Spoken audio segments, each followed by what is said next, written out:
මම ඉන්නේ සූර්යවැව ප්‍රාදේශ සභාවේ ශ්‍රවණාගාරයේ ඉස්සරහා බුදු පිළිමයට පැත්තෙන් පිටුපාල නෙමෙයි. මගේ හිතවත් කැමරා කරකෝපිය මෙහෙට හිතවත් සහෝදරියක් රුවණි අක්කා අපේ අට්ටියටම මේ ඉන්න මේ අපිත් එක්ක බාසුල ටීම් එකේ ආපු සෙට් එකටම මෙන්න මේ කප් අරන් ආවා. කප් සෙට් එකක් හදන් ආවා මල්ලියේ. මම බිස්නස් එකක් කරන්න ගත්තා. කරනවා. ඉතින් ඒකෙන් බලටත් අරන් ආවා කියලා හිතවත්කම මනුස්සකම ආදරේ අරගෙන ඒගොල්ලෝ අවිල්ල ඉන්නවා. මං ගෝවා මට කාලා බලන්න ඕනේ මේක කැමරා එක ඉස්සරහට වෙලා කියලා. ඉතින් කැමරා එකක් ඉස්සරහට වෙලා මං කාලා බලන්න හදනවා. තරහ වෙන්න එපා. මම මේ කන්න හදන කට කවන්න ගොඩක් අය මට කෑම ಜಾති ගොඩක් ಜಾති වල දිනවා. මම කෑවේ නැහැ, කාලා පෙන්නුවේ නැහැ. හැබැයි මේගොල්ලෝ කියන්නත් කලින් එහෙම බලාපොරොත්තුවක් ගන්න නැහැ නේද? එහෙම ගෙනත් දුන්නාම මට හිතුණා නෑ මේක මට පෙන්වන්න ඕන කියලා.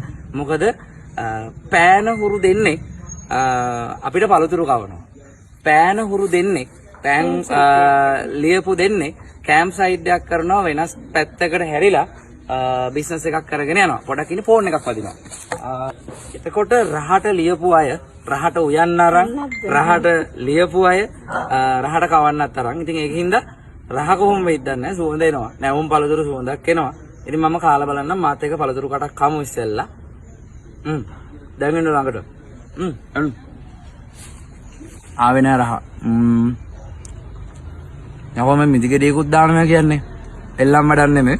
අයිස්ක්‍රීම් ටික දිය වෙලා. හොඳට දෙනවා. කිලෝමීටර් 20ක් විතර ආවා. කිලෝමීටර් 20ක් විතර දුර ඇවිල්ලා අයිස්ක්‍රීම් ටික දිය වෙලාලු.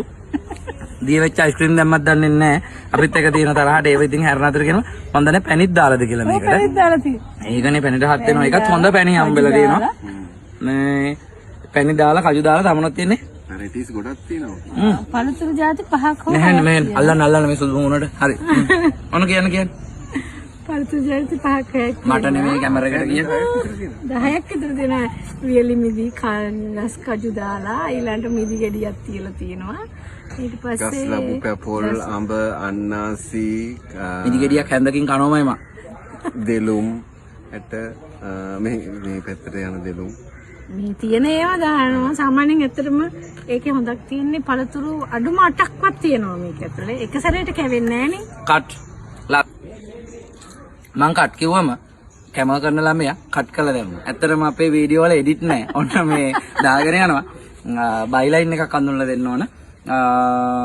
මේ රුවණි අක්කා ගැන මම කතා කරන්නේ නැහැ. රුවණි අක්කට තමයි ලව් එක ඇතුළේ දුන්නේ. ලව් ඩබල් ට්‍රිපල් වුණා. මහත්තයා කවුද කියලා දැනගත්තම මේ මහත්තයා කියන්නේ අනු ඉදිරිසිංහ. ඉස්සෙල්ලා මතකනේ අර පත්තරවල පාර දිගේ ලියනකොට ගවේෂණාත්මක දේවල් හොයන් ගිහිල්ල ඉවරලා හරි රහට ලියපු මිනිහෙක්. ඉතින් මම මේක කන්න වාඩි වෙලා පළවෙනි කට කන්න කලින් තමයි දැනන් හිටියේ. දැනගත්තේ මම මේ අනු අයියා ගාව ඉන්නේ කියලා. ඒ අනු අයියේ මාර සතුටේ හම්බෙච්ච එක. ඒක මට මාර වටිනවා. මං ඔයත් එක්ක එළියට ආවේ වා අනු ඉදිරිසිංහ කියලා දැනගෙන නෙමෙයි. ඒක මට මාරයි. මම ඉස්සර මගේ හීනයක් තියුණා. අනේ මේ මිනිසුත් එක්ක ගිහිල්ලා මටත් මේ විදිහට පාර දිගේ මං දැන් පත්තරේ කියන එක හරි නෑනේ. ඉතින් ඒ පත්තරේ ගිහිල්ල ඉවර වෙලා මේ නෑ දැන් පත්තරේ කිව්වට කමන්නේ බිගුන්නයි ඉන්නෝනේ නේ. මව්බිම පත්තරේ අපේ එකක ඉන්නවනම් කිව්වට කමන්නේ.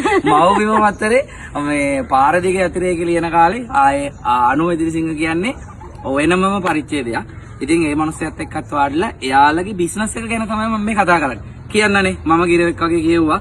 ඔයාලගේ වැඩේ තියෙන්නේ කොහෙද කියන්නකෝ. අපේ වැඩේ තින්නේ මෙතන සෆාරි එක තියෙන්නේ මේ මදුනාගල රිදියගම. ඉතින් එතන ඉඳලා විනාඩි 5ක වගේ දුරක එතන ඉඳලා කරඹගල් මුල් ඉස්කෝලේ කියලා තියෙනවා පොන්චි ඉස්කෝලයක්. ඒ ඉස්කෝලේ ඉස්සරහින් තියෙනවා පාරක්.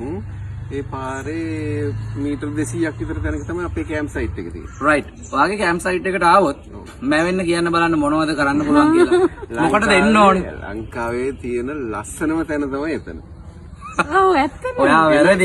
ඔයා වැරදි. මගේ කාමරේ තමයි ලස්සනම නිදහස් තැනම බැලුවා. තේරෙන්න කියන්න. ඇත්තම කිව්වොත් එතන හැම තීම වැවේ සබහාදහමේ අසිරිය කුරුල්ලෝ එතකොට මේ මිනිස්සුන්ගේ තියෙන නිස්කලා ඒ කියන්නේ මිනිස්සුන්ගේ ගාව තියෙන ගැමි අවාජ්‍යත්වය සියල්ලම කැටි වෙච්ච හොඳ තැනක් මාරණ ලස්සනයි. පරිසරය විනාශ කළා නැහැ. ස්වභාවිකත්වයටම නවාතෙන් පහසුකම් දෙන්න පුළුවන්. ඒ කියන්නේ අපි ගාව තියෙන කැම්ප් සයිට් එක කියන්නේ කූඩාරම් වල ඉන්න තියෙන්නේ. මොකද එතන අපි ගොඩනැගිලි හදන්නේ නැහැ. අදහසකුත් නැහැ ගොඩනැගිලි හදන්න. මොකද එතකොට ඒකේ එතන තියෙන මේක නැති වෙනවා. අරගොල්ලෝ එනවයි. අලි ඉන්නවා අපේ වටේ ඉන්නවා. දැනට අපේ ඉඩමට ඇවිල්ලා. දැනට ඉඩමට ඇවිල්ලා නැහැ. අලි බලන්න වෙන්නේ නැහැ හැබැයි කියලා එහෙමනම්. අපේ හැමෝනොත් ඉතින් පැකේජ් එක ලෑස්ති කරලා දෙන්න. අලි බලන්න පැකේජ් එකක් ලෑස්ති කරලා දෙන්න පුළුවන්.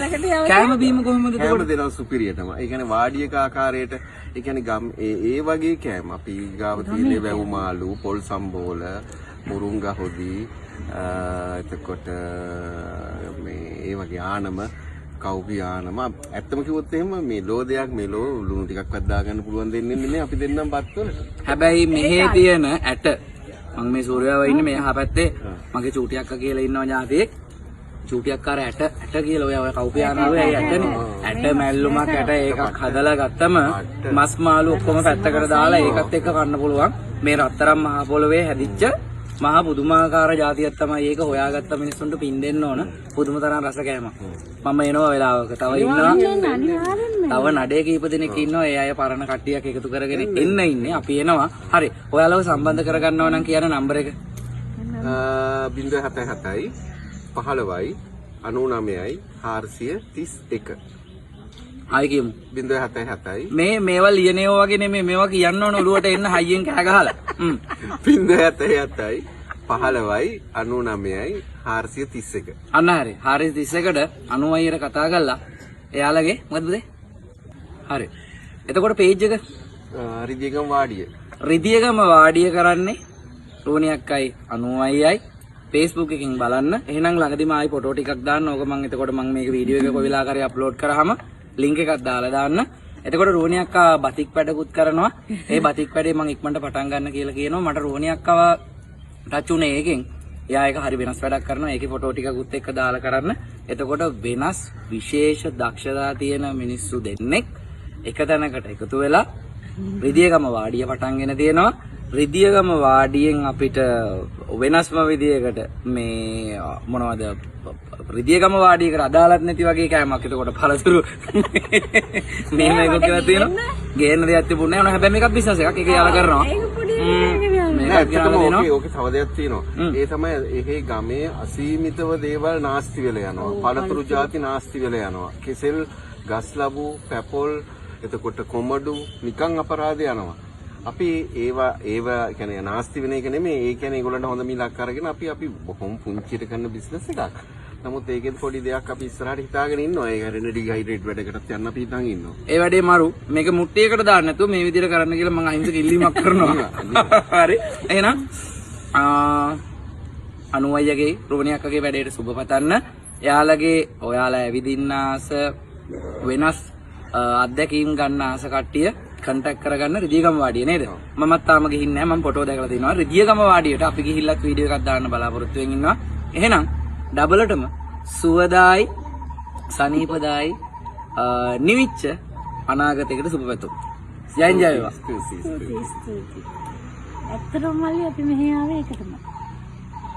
පෙන්ෂන් යන්න කලින් පෙන්ෂන් යන්න. ඕ බලහත්කාරයෙන් ආයි. හරි පුතේ.